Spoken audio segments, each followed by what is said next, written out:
তোমাদের জামাই না আমায় একটুও ভালোবাসে না ভাবি। ওনার চাহনি হাবভাব দেখলেই শুধু মনে হয় উনি আমার উপর বেজায় বিরক্ত।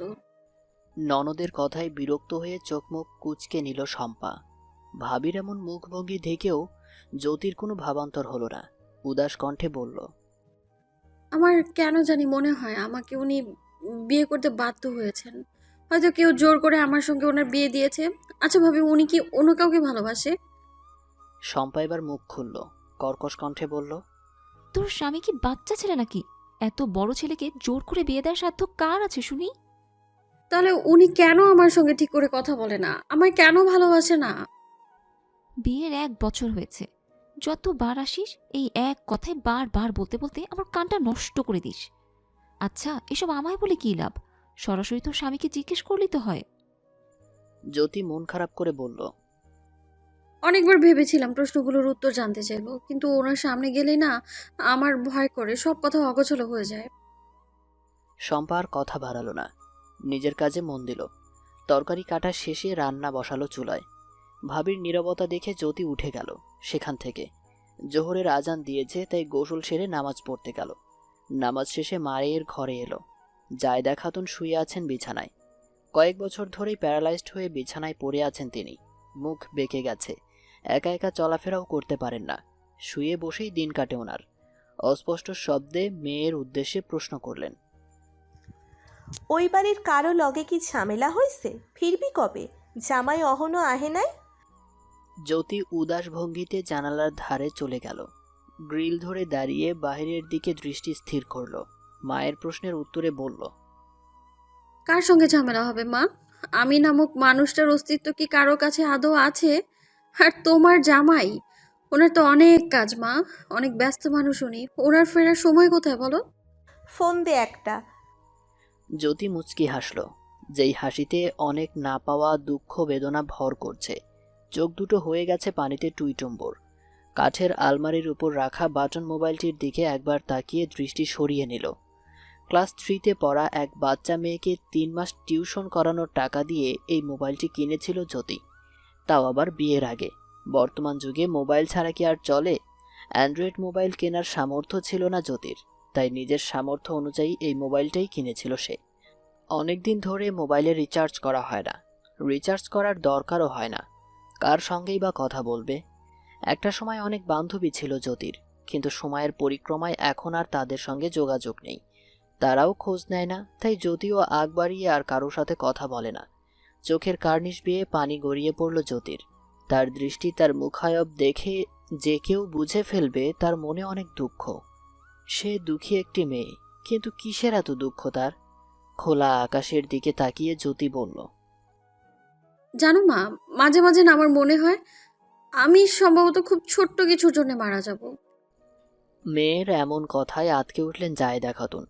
মায়ের দিকে না তাকিয়েই তার মুখে ফোটা আতঙ্কের ছাপ বুঝতে পারল জ্যোতি। বলল, আমি হয়তো মন খুলে কথা বলতে না পারার কারণে মারা যাব, হয়তো কোনো আবদার করতে না পারার কারণে মারা যাব, আমি হয়তো সামান্য একটু ভালোবাসার অভাবে মারা যাব। জায়দা খাতুনের মনটা ছটফট করে উঠল।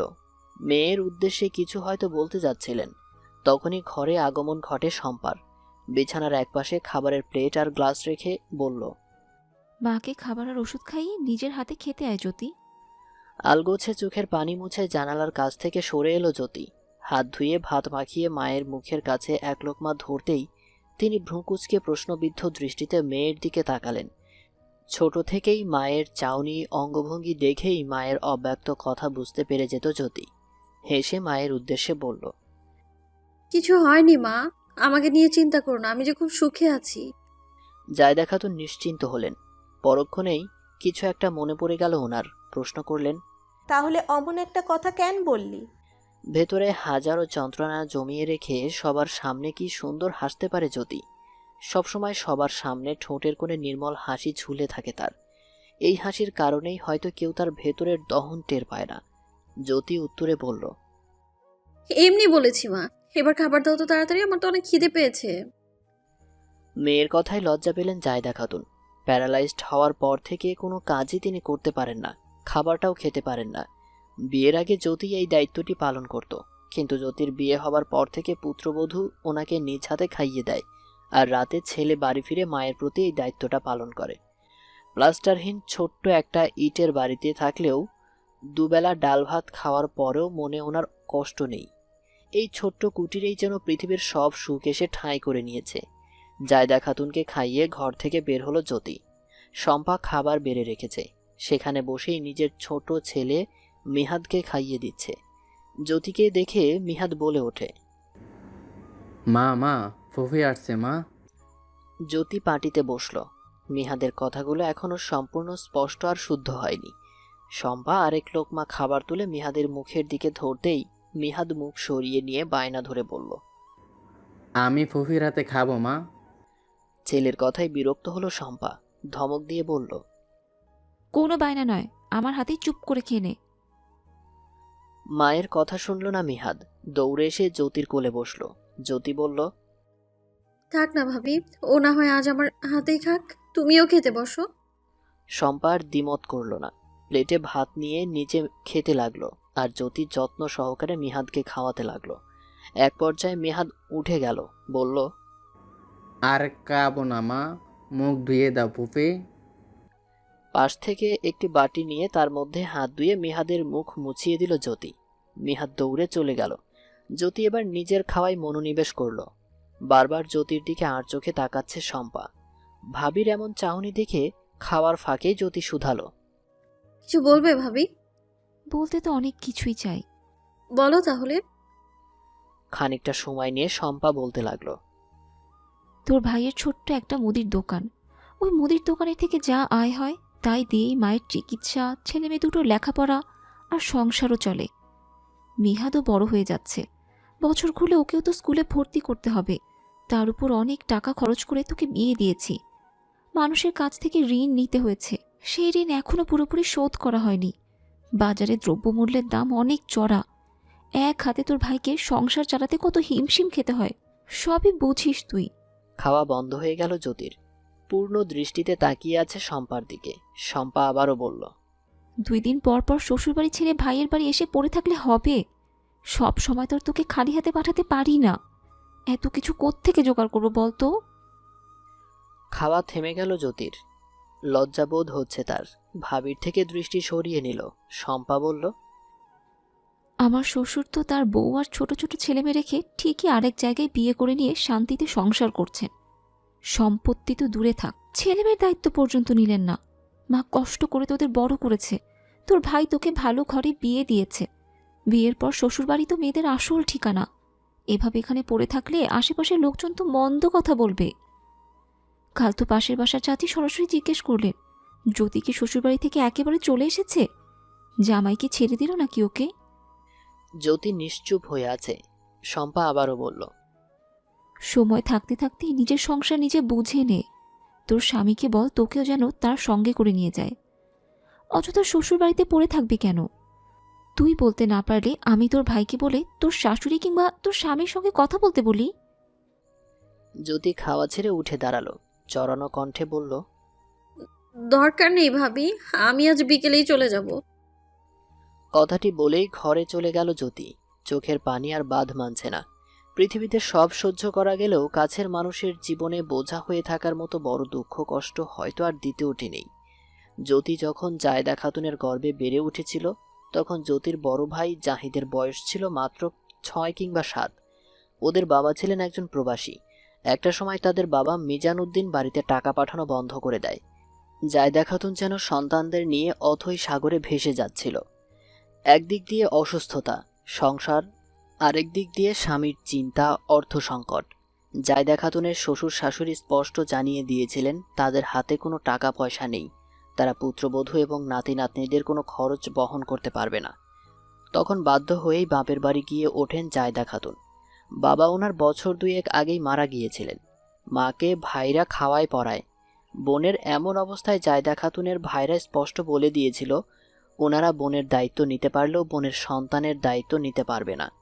তখন বাপের বাড়ি থেকে পাওয়া সামান্য ওয়ারিশটুকু বিক্রি করে দিতে চাইলেন জায়দা খাতুন, কিন্তু ভাইরা এসে বাধা দেয় তাতে। শেষে ভাইদের সঙ্গে লড়াই করে এলাকার গণ্যমান্য ব্যক্তিদের সাহায্যে ওয়ারিশ বিক্রি করে মেয়েকে দুনিয়ার আলো দেখান তিনি। ছেলে মেয়েদের লালন পালন করতে থাকেন। বছর 4 পর মিজান উদ্দিন দেশে ফেরেন। লোকমুখে স্বামীর ফেরার কথা শুনে ছেলে মেয়ে সহ শ্বশুর বাড়িতে ফিরে যান জায়দা খাতুন। কিন্তু সেখানে গিয়েই মাথায় বাজ পড়ে ওনার। মিজান উদ্দিন এক বিদেশি মহিলাকে নিয়ে বাড়ি ফিরেছেন। মহিলাটি নাকি ওনার স্ত্রী। জায়দা খাতুন যখন এর প্রতিবাদ করে তখন ওনার শ্বশুর শাশুড়ি আর ননদরা মিলে মিথ্যে অপবাদ দিয়ে বাড়ি ছাড়া করে ওনাকে। ছেলে মেয়েদেরকে তাদের বাবা ত্যাগ করতে পারলেও মা জায়দা খাতুন ত্যাগ করতে পারেননি। তিনি ছিলেন মোটামুটি শিক্ষিত একজন নারী। সন্তানদের নিয়ে শহরে চলে আসেন। ছোট্ট একটি টিনের বাড়িতে একটি ঘর ভাড়া নিয়ে গার্মেন্টসে চাকরি করতে শুরু করেন। জাহিদ তখন এইচএসসি পাশ করে বিশ্ববিদ্যালয়ে ভর্তি হওয়ার চিন্তা করছিল। তখনই জায়দা খাতুন স্ট্রোক করেন। অফিসের লোকেরা হাসপাতালে ভর্তি করে ওনাকে। ডান পাশ প্যারালাইজড হয়ে যায় ওনার। তারপর মা বোনের সব দায়িত্ব জাহিদ ভাই নিজেই কাঁধে তুলে নেয়। মায়ের জমানো টাকা দিয়ে গ্রামে ফিরে হাঁস মুরগির ব্যবসা শুরু করে। প্রথম প্রথম ভালোই লাভ হচ্ছিল তার। লাভের টাকায় 3 রুমের একটি ইটের বিল্ডিং তৈরি করে ভাড়া বাড়ি থেকে নিজেদের বাড়িতে ওঠে। তারপর শম্পাকে বিয়ে করে। কিন্তু হঠাৎ করেই এক অসুখে আক্রান্ত হয়ে ফার্মের সব হাঁস মুরগি মারা যেতে থাকে, আর জাহিদ ব্যবসায় লস খায়। তারপর বাজারে একটি মুদি দোকান ভাড়া নেয়। ধার দেনা করে ভালো একটা পরিবারে বোনের বিয়ে দেয়। এই মুদি দোকান চালিয়েই ধারকৃত অর্থ পরিশোধের পাশাপাশি এখন সংসার চালায় জাহিদ। বোরকা হিজাব পরে তৈরি হয়ে নিল জ্যোতি। মায়ের ঘরে এলো বিদায় নেওয়ার জন্য। জায়দা খাতুন ঘুমাচ্ছেন। ঔষধগুলো সেবন করার পর আর তিনি জেগে থাকতে পারেন না। মায়ের আর ঘুম ভাঙালো না জ্যোতি। দু চোখ ভরে মাকে দেখে ব্যাগ হাতে বের হলো ঘর থেকে। শম্পা পেছন থেকে বলল, আমরা সব সময় তোর ভালোই চাই। এটা তোর নিজের বাড়ি, যখন ইচ্ছে তখনই তুই এখানে আসতে পারিস। কিন্তু তাই বলে নিজের সংসার ফেলে যখন তখন তো আর এখানে এসে থাকা উচিত নয়, তাই না বল? আসি। কোনো দিকে না তাকিয়েই বিদায় নিয়ে বাড়ি থেকে বের হলো জ্যোতি। ভাইয়ের বাড়ি থেকে জ্যোতির শ্বশুর বাড়ির দূরত্ব প্রায় 1-1.5 ঘন্টার মতো। শম্পা দীর্ঘশ্বাস ফেলে ঘরে চলে গেল। সন্ধ্যার সময়ই বাড়িতে ফিরে এসেছে জাহিদ। হাত মুখ ধুয়ে বসার ঘরে বসলো। মিহাদ দৌড়ে এসে জাহিদের কোলে চড়ে বসে বলল, বাবা, আমার মজা কই? ছেলের কথায় মুচকি হেসে চিপসের প্যাকেটটা ছেলের হাতে ধরিয়ে দিল জাহিদ। চিপস পেয়ে মিহাদ দৌড়ে চলে গেল বোনদের কাছে। শম্পা পানির গ্লাস স্বামীর হাতে দিয়ে প্রশ্ন করল, কি ব্যাপার, আজ তাড়াতাড়ি চলে এলে যে? এমনিই চলে এসেছি। তা জ্যোতি কই? মায়ের ঘুম ভেঙেছে? না, শুয়ে আছে মা। আর জ্যোতি ফিরে গেছে শ্বশুরবাড়ি। জাহিদের কপালে সূক্ষ্ম কয়েকটি ভাঁজ পড়ল। বলল, কালও তো বলল এখানে আর কিছুদিন থাকবে, তাহলে হুট করে চলে গেল কেন? আমি যেতে বলেছি। কিছুটা অবাক হলো জাহিদ। প্রশ্ন করল, তুমি চলে যেতে বলেছ? কেন বলেছ? শম্পা মুখ ভার করে উত্তর দিল, মাসের অর্ধেক সময় ভাইয়ের বাড়ি পড়ে থাকলে নিজের সংসার কে চালাবে? আর তুমিই বা কি বলো? বোনের বিয়ে দিয়েছো বলে কি বোনের প্রতি সব দায়িত্ব শেষ? কেন, আমি আবার কি করলাম? কি করলাম মানে? জ্যোতির বিয়ে দেওয়ার সময় ওর শ্বশুর শাশুড়ি বলেছিল শোভন যেখানে থাকে বিয়ের পর জ্যোতিকেও নাকি তার সঙ্গে সেখানেই নিয়ে যাবে। অথচ বিয়ের 1 বছর পার হয়ে গেল, কই জ্যোতিকে তো নিল না। জাহিদ চোখ মুখ কুঁচকে নিল। বলল, বাদ দাও তো সব, ওদের পরিবারের ব্যাপার, ওরা বুঝে নেবে। ওদের পরিবারের ব্যাপার মানে? ওর সঙ্গে আমাদের জ্যোতির জীবনও জড়িয়ে আছে। যা করার এখনই করো। বেশি দেরি হয়ে গেলে দেখো আবার যেন তোমাদের মতো অবস্থা না হয় মেয়েটার। তোমার বাবার কালের কোনো জমিজমা আর নেই যে মায়ের মতো জ্যোতি এসেও ওয়ারিশ বেঁচে জীবন চালাবে। কথাগুলো বলে মুখ বাঁকিয়ে চলে গেল শম্পা। জাহিদ এবার সত্যি চিন্তায় পড়ে গেল। ও, ফিরেছো তাহলে? এদিকে আমি তো ভাবলাম একেবারে ভাইয়ের বাড়ি চলে গেছো, আর হয়তো ফিরবেই না শ্বশুর বাড়িতে। সবেমাত্র বাড়ি পৌঁছেছে জ্যোতি। হলঘর পার হওয়ার সময় শাশুড়ির কথায় প্রতিমধ্যে থমকে দাঁড়ালো সে। আনোয়ারা বেগম এগিয়ে এলেন। প্রসঙ্গ বদলে আদেশের সুরে বললেন, 8 ঘন্টার মধ্যে বাহিরের পোশাক ছেড়ে রান্নাঘরে এসো। জ্যোতি দুদিকে মাথা নাড়িয়ে আচ্ছা মা বলে ঘরে চলে গেল। আনোয়ারা বেগমও চলে গেলেন রান্নাঘরে। কপালে হাত রেখে চোখজোড়া বন্ধ করে বিছানায় আধশোয়ার মতো করে বসে আছে শোভন। ঘরের ভেতরে স্বামীকে দেখে চমকে গেল জ্যোতি। শুকনো ঢোক গিলে শব্দহীন পায়ে ভেতরে প্রবেশ করলো। ব্যাগটি মেঝেতে রেখে আলমারি থেকে কাপড় বের করে বাথরুমে ঢুকলো। কারো উপস্থিতি টের পেয়ে চোখ মেলে তাকালো শোভন। মেঝেতে কাপড়ের ব্যাগ দেখতে পেল। বাথরুম থেকে পানির শব্দ আসছে। প্রতিক্রিয়াহীনভাবে পূর্বের ন্যায় আবারও চোখ বন্ধ করে নিল। পোশাক বদলে বাথরুম থেকে বের হলো জ্যোতি। আর চোখে শোভনকে দেখে নিল। তারপর বাইরে কাপড়গুলো ব্যালকনিতে মেলে দিয়ে ঘর থেকে চলে এলো। চেয়ারের মধ্যে শরীর ছেড়ে বসে আছেন আনোয়ারা বেগম। খানবাড়ির বর্তমান কর্ত্রী তিনি। বিশাল বড় বাড়ি। বাড়ির সঙ্গে সঙ্গে বাড়ির সদস্য সংখ্যাও অনেক। এক কথায় যৌথ পরিবার। বাড়ির 3 জন বউয়ের মধ্যে 2 জন রাতের খাবার প্রস্তুত করছে, আর একজন সবার জন্য চা নাস্তা তৈরি করছে। রান্নাঘরে দরজার ধারে বসে সেসব তদারকি করছেন আনোয়ারা বেগম। জ্যোতি শাশুড়ির সামনে এসে মাথা নিচু করে দাঁড়ালো, নরম কণ্ঠে শুধালো, আমি কি করব মা, যদি বলতেন। আনোয়ারা বেগম কাঁসার বাটিতে পানের পিক ফেলে উত্তরে বললেন, মেজ বউয়ের কাছ থেকে তোমার আর শোভনের নাস্তা নিয়ে ঘরে যাও। এখন এটাই তোমার কাজ। আমি এখন নাস্তা করব না মা, আমি বরং এলিনাকে রান্নার কাজে সাহায্য করি। রেশমা না হয় ওনাকে নাস্তা দিয়ে আসবে। রেগে গেলেন আনোয়ারা বেগম।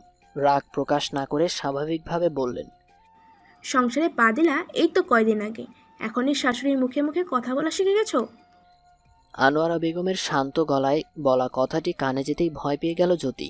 আনোয়ারা বেগম এবার ধমক দিয়ে বললেন, এ কয়দিন যে ভাইয়ের বাড়ি ছিলে তখনও কিন্তু খান বাড়িতে রান্না বান্না খাওয়া দাওয়া চলেছে। তাই শাশুড়ির উপর কথা বলার দুঃসাহস দেখিও না। যা বলেছি তা করো। কথার অবাধ্য আমার মোটেও পছন্দ নয়।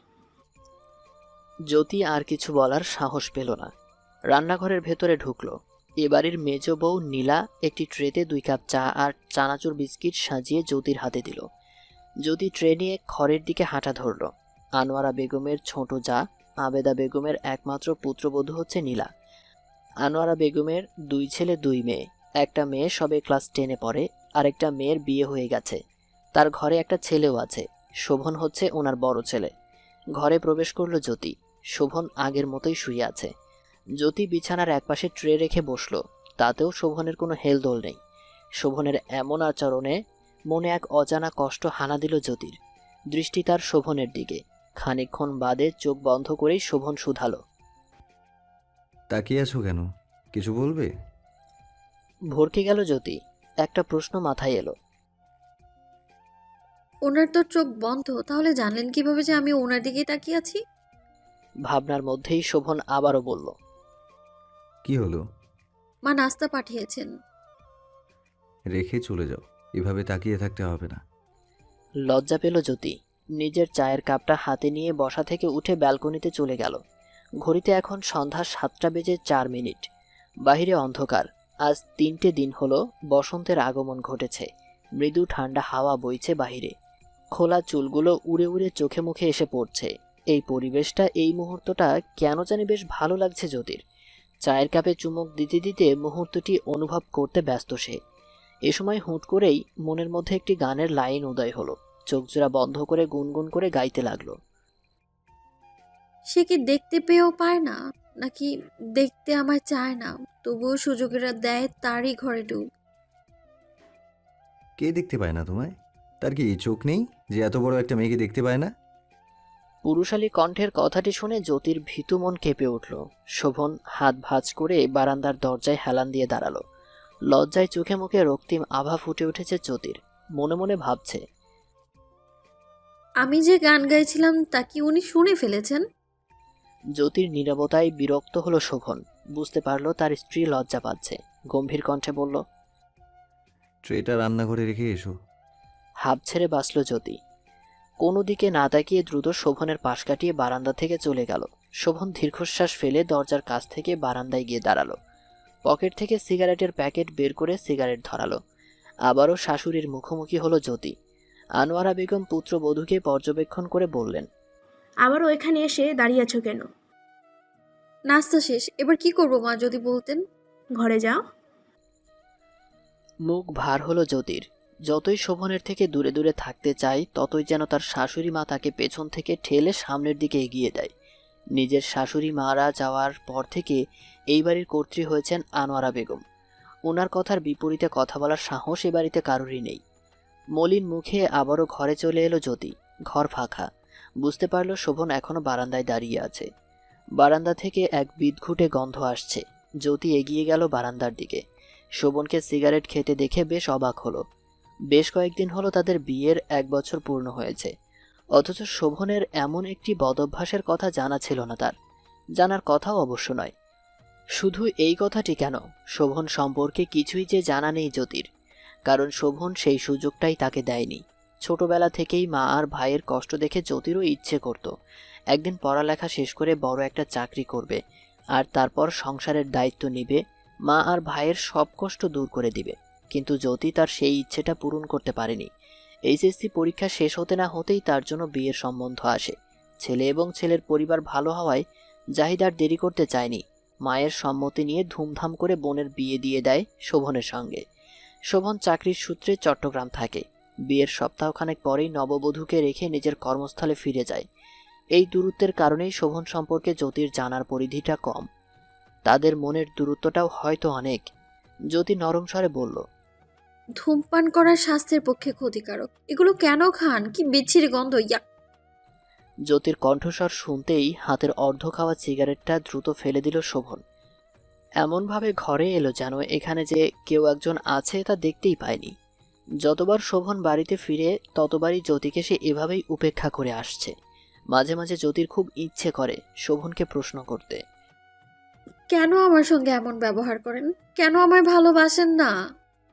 কিন্তু গলা পর্যন্ত এসেই আটকে যায় প্রশ্নগুলো। কেমন যেন অনুভূত হয়, হয়তো দুজনের মধ্যকার এত দূরত্বের কারণেই সাহস হয়ে ওঠে না মন খুলে কথা বলার। খানবাড়িতে রাতের খাবারটা সবাই একসঙ্গে করলেও শোভন বাড়িতে ফিরলে কখনোই সবার সঙ্গে খাবার খায় না। আজও তার ব্যতিক্রম হলো না। আনোয়ারা বেগম বড় একটা স্টিলের ট্রেতে খাবার সাজিয়ে জ্যোতির হাতে দিয়ে বললেন, শোভনের সঙ্গে জ্যোতিও ঘরে খেয়ে নেয়। এটাও আনোয়ারা বেগমেরই আদেশ। পুত্রবধূকে তিনি স্পষ্ট করে বলে দিয়েছেন, স্বামীকে রেখে নিচে এসে খাওয়া দাওয়ার দরকার নেই। যতদিন শোভন থাকবে ততদিন ওর সঙ্গে বসে ঘরে খেয়ে নেবে। জ্যোতি তার বিপরীতে প্রশ্ন করেছিল। আচ্ছা মা, উনি সবাইকে রেখে একা একা ঘরে বসে কেন খান? আনোয়ারা বেগম সঠিক কোনো উত্তর দেননি, বরঞ্চ প্রসঙ্গ বদলে দিয়েছিলেন। তারপর থেকে জ্যোতি আর কাউকে শোভনের ব্যাপারে কোনো প্রশ্নই করেননি।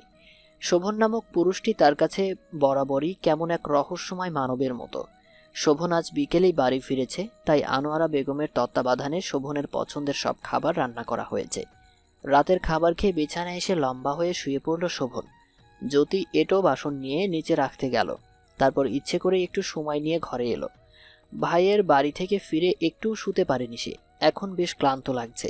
মলিন মুখে মেঝেতে বিছানা করার প্রস্তুতি নিল। আলমারির পাশ থেকে পাটিটা নিয়ে এলো জ্যোতি। পাটি বেছাতে যাবে তখনই শোভন বলল, আলাদা বিছানা করার দরকার নেই, খাটাই শুয়ে পড়ো।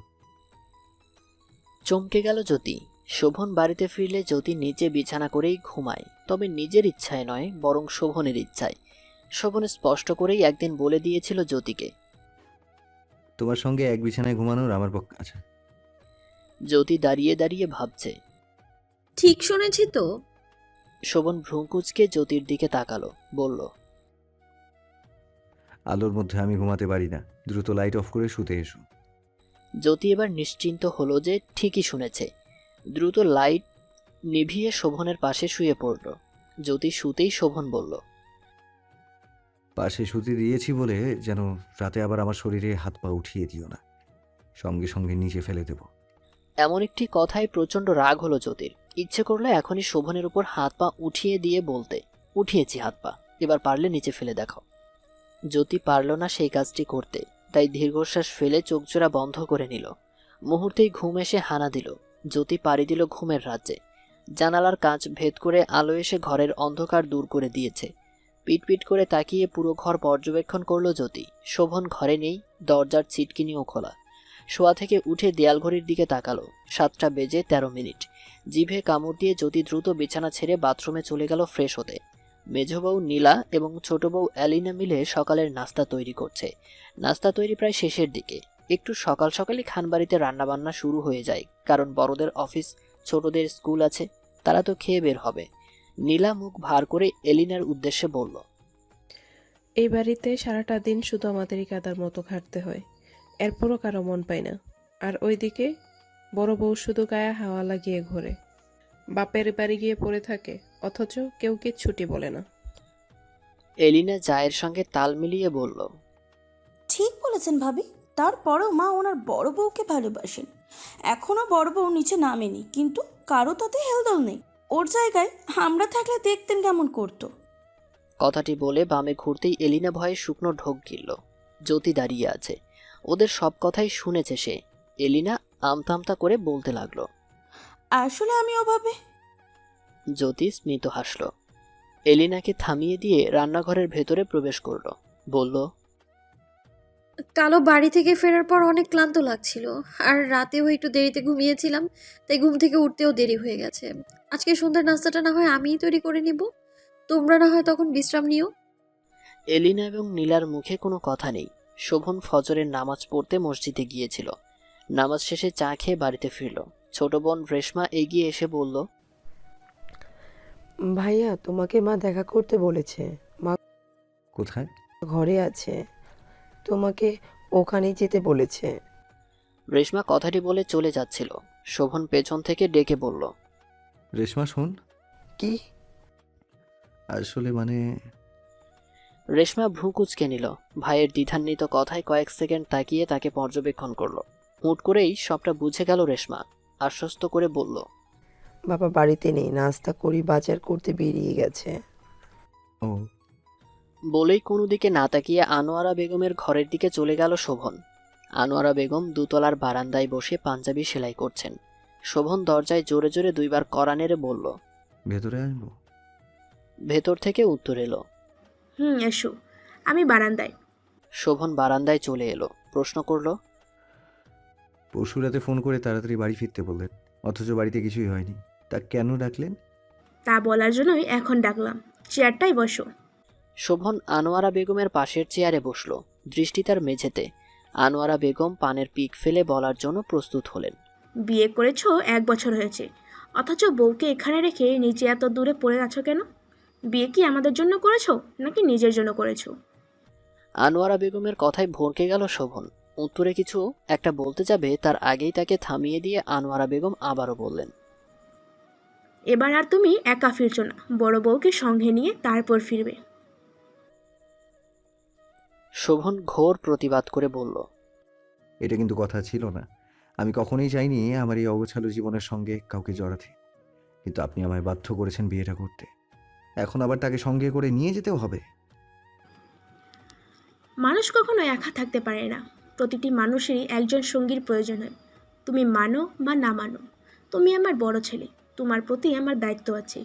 তাই আমি নিজ বাছাই করে পছন্দসহ মেয়ের সঙ্গে তোমার বিয়ে দিয়েছি। আশা করি স্ত্রীর প্রতি সব দায়িত্ব পালন করবে। আমি কি আমার দায়িত্ব পালন করছি না? প্রতি মাসে মাসেই তো সব খরচ পাঠাই। খরচ পাঠালে কি স্ত্রীর প্রতি সব দায়িত্ব পালন হয়ে যায়? একটা মেয়ে কখনো খাওয়া পড়ার জন্য বিয়ে করে একটি ছেলের হাত ধরে অচেনা সংসারে একেবারে জন্য চলে আসে না। অতীত ভুলে যাও না। তুমি কিন্তু তোমার বাবার পথ অবলম্বন করছো, বাবার মতন হইও না, জীবনে অনেক আফসোস করতে হবে। বসা থেকে উঠে ঘর থেকে চলে গেলেন আনোয়ারা বেগম। শোভন বিধ্বস্ত দৃষ্টিতে তাকিয়ে আছে বাহিরের দিকে। আনোয়ারা বেগমের শেষ কথাটুকু এখনো কানে বাজছে, বাবার মতো হইও না, জীবনে অনেক আফসোস করতে হবে। শোভন আনমনে বলে উঠল, আমি বাবার পথে যাচ্ছি? চোখজোড়া বন্ধ করে নিল, জোরে কয়েকটা নিঃশ্বাস নিল, বলল, না, আমি ওই লোকটার মতো কখনো হব না। ঘরে শোভনের জন্য নাস্তা নিয়ে এসেছে জ্যোতি, কিন্তু ঘরে শোভনকে পেল না। বিছানায় নাস্তা রেখে বের হওয়ার জন্য পেছনে ঘুরতেই কারো সঙ্গে ধাক্কা খেল। কপাল ঘষে তাকাতেই শোভনকে দেখতে পেল। শোভন কিছু না বলে পাশ কাটিয়ে বাথরুমে চলে গেল। জ্যোতিও আর দাঁড়ালো না, চলে গেল নিচে। রোজকার মতো আজও বসে বসে রান্নাবান্নার তদারকি করছেন আনোয়ারা বেগম। নীলা, এলিনা ও আনোয়ারা বেগমের যা মাছুমা বেগম দুপুরের রান্নার আয়োজন করছেন। কাজের মধ্যেই আনোয়ারা বেগম বলতে লাগলেন, যখন আমি এই বাড়িতে বউ হয়ে আসি তখন এই খানবাড়ির সদস্য সংখ্যা ছিল অনেক বেশি। তার মধ্যে আমার ননদ ছিলেন 4 জন। দুদিন পর পরই কেউ না কেউ স্বামীর সন্তান নিয়ে চলে আসতো এ বাড়িতে। আমি এ বাড়িতে আসার পর আমার শাশুড়ি রান্নাঘরের ধারে কাছেও ঘেঁষতেন না, এমনকি বাড়িতে কোনো কাজের লোকও ছিল না। একা হাতে সব দিকে আমাকে সামলাতে হতো। কাজে ভুল হলে তো এই হল ঘরে বিশাল মিটিং বসতো। তোমাদের মতন মাসে 2 বার বাপের বাড়ি যাওয়া তো দূরের কথা, বছরে একটা দিনের জন্য যেতে পারতাম না। অসুস্থ হলে সেবা করার কেউ ছিল না। অসুখ নিয়ে রোজকার মতন সব কাজ করতে হতো। এখন যেমন বাড়িতে নিয়ম আছে, রাতে পুরুষরা ফেরার পর তাদের খাওয়া শেষে হলে বাড়ির বউরা খাবে, তখনও সেই নিয়ম ছিল, কিন্তু সন্ধ্যায় তোমাদের মতন আমরা নাস্তা করতে পারতাম না। বিকাল হলে ক্ষুধা লাগতো, তারপরও সেই রাত 9:30-10টা পর্যন্ত অপেক্ষা করতে হতো। শাশুড়ির পর আমি হলাম বাড়ির কর্ত্রী। শাশুড়ি করার নিয়ম কিছুই বদলায়নি, শুধু তার সঙ্গে কিছু নিয়ম যোগ করে দিয়েছি। সন্ধ্যার সবার জন্য নাস্তা ব্যবহার করেছি, যাতে ক্ষুধার নিবারণ হয়। একজন বউয়ের উপর সব কাজ চাপিয়ে দিই, বরং সবাইকে তাদের কাজ ভাগ করে দিয়েছি। ঘর ধোয়ার, পরিষ্কার করা, কাপড় ধোয়ার জন্য মানুষ রেখেছি। কেউ অসুস্থ হলে মেয়ের মতন তাকে আমি যত্ন করি। তারপরও তোমাদের মনে এত হিংসা কোত্থেকে উদয় হয়? আনোয়ারা বেগমের সম্পূর্ণ কথা মনোযোগ সহকারে সবাই শুনল। শেষের কথায় নীলা এবং এলিনা ভয়ে কেঁপে উঠল। আনোয়ারা বেগম বললেন, আমার কাছে বাড়ির সব বউ সমান। সবাইকে আমি নিজের মেয়ের চোখে দেখি। তোমরা এই বাড়িতে আগে এসেছো। আমার বড় ছেলেটা বিয়ে করতে চাইছিল না, তাই তাকে বিয়ে করাতে একটু দেরি হয়ে গেছে। আর বাকি ছেলে দুটো তো সময়ের আগেই বিয়ে করে নিয়েছে। সে যাই হোক, ছেলেটা এতদিন পর ফিরেছে, তারপরও বড় বউকে তার স্বামীর কাছে না পাঠিয়ে ঘরে কাজে বসিয়ে রাখবো? তোমরা ওর জায়গায় থাকলে মেনে নিতে? নীলা নত দৃষ্টিতে বলল, আমরা বুঝতে পারিনি। তোমরা অবুঝ নও যে বুঝতে পারবে না। ওসব যায় যায় হিংসা, শ্বশুরবাড়ির প্রতি বিরক্ত খান বাড়িতে চলবে না। এখানে থাকতে হলে সবাইকে মিলেমিশে থাকতে হবে। কথাটা মাথায় ঢুকিয়ে নাও। কথাটি ধমকের সুরে বলে উঠলেন আনোয়ারা বেগম। নীলা এলিনার মুখে লজ্জা এবং অনুতপ্ত এসে ভর করেছে। শাশুড়ির সমস্ত কথাই কর্ণগোচর হয়েছে জ্যোতির। মনে মনে এক প্রশান্তি বিরাজ করছে তার। ভাগ্য করে একজন ভালো মন মানসিকতার শাশুড়ি পেয়েছে সে। শোভন সেই যে ঘরে ঢুকেছে আর বের হয়নি একবারও। রাউফুন খান হাত পা ছড়িয়ে বিছানায় বসে আছেন। স্ত্রীকে দেখে ইতস্তত করে শুধালেন। শোভন কি করে? আনোয়ারা বেগম উত্তরে বললেন, তা নিজে গিয়ে দেখে এসো না। রাউফুন খানের মুখখানা চুপসে গেল। খানিকক্ষণ নীরব থেকে আবারও বললেন, এবার তো নিশ্চয়ই কিছুদিন থাকবি, তাই না? কি জানি, কিছু তো বললো না এই ব্যাপারে। রাউফুন খান দীর্ঘশ্বাস ফেললেন। পূর্বের মতো আবারও চুপচাপ বসে রইলেন। অফিস থেকে বাড়ি ফিরেছেন শাফিন। রাউফুন খান এবং আনোয়ারা বেগমের ছোট ছেলে হচ্ছে শাফিন খান, অর্থাৎ এলিনার হাজব্যান্ড। স্বামীকে ফিরতে দেখেই শরবত হাতে ঘরে হাজির হলো এলিনা। তাদের 3 বছরের ছোট্ট মেয়ে ইমা বাবাকে দেখে দৌড়ে এলো। শাফিন মেয়ের দিকে তাকিয়ে মুচকি হেসে বলল, আমার মাটা জেগে আছে দেখছি, তা ব্যাপার কি? ইমা অভিমানী কণ্ঠে অস্পষ্ট শব্দে বলল। শাফিন ভ্রুকুঁচকে বলল। স্ত্রীর দিকে তাকিয়ে গম্ভীর কণ্ঠে বলল, কি ব্যাপার এলিনা, তুমি আমার মেয়েকে মেরেছো কেন?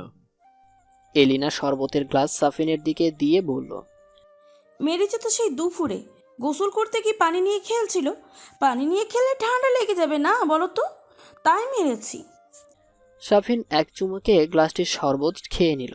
মেয়ের দিকে তাকিয়ে বলল, এটা তো ঠিক নয় মা। আম্মুর কথা না শুনলে তো মার খেতেই হবে। আম্মু যা বলবে তাই শুনবে, ঠিক আছে? ইমা উপর নিচে মাথা নাড়ালো। শাফিন আবারও মুচকি হাসল। শাফিন এবং এলিনা ছিল সমবয়সী। এলিনার বাবা তার বিয়ে ঠিক করেছিল অন্য কোথাও, তাই সেদিনই শাফিনা এলিনা বাড়ি থেকে পালিয়ে গিয়ে সবার অমতে বিয়ে করে নেয়।